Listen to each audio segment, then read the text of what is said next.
Well, one of the things that certainly when a dentist comes into our program, and I can always assure them, is I have walked in your shoes. You know, I've sat at the chair. I've had stress treating patients. There are patients that have been difficult personalities. There are patients that weren't difficult personalities. I've felt my blood pressure go up during procedures, go down during procedures. I've had sweat on my brow. You know, all of these things that you live and breathe and have put up with as a dentist your whole career, I've been there.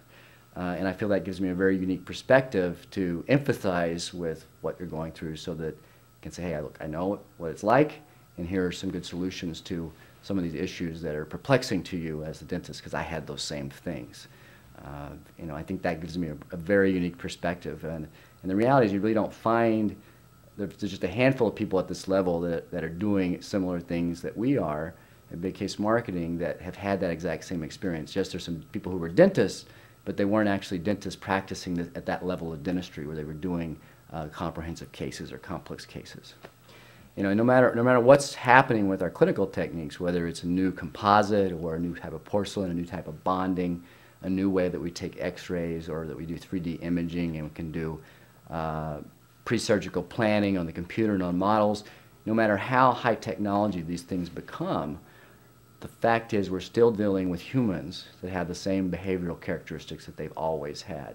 And therefore we have to always go back to apply the same principles regardless of what the technologies are doing. So in some ways it's a fantastic thing that once you know that, you can kind of, you know, not chase the technology, but yet it's comfortable for me as the expert to say, look, that's always going to be there as the technology, but we have this foundation of concepts that we've got to use no matter what happens in dentistry, and we're always going to be here to teach you those regardless of what the technology is doing.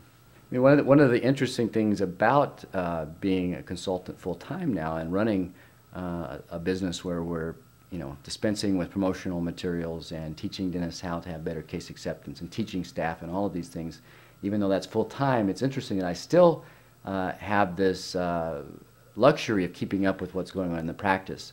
Certainly via the journals. I do attend a fair number of professional meetings myself, especially with the associations I really like. The other thing, though, is because of the caliber of dentists that comes to our meetings, we have some of the highest trained dentists in the world who come to our meetings. And actually we have some discussions about clinical techniques. So in many ways, they're keeping me on the forefront of that information as well, knowing what's happening, and then actually being able to take, okay, these are the clinical things that we know are new, and let's apply that back to what you're teaching with the science of persuasion and marketing and those things.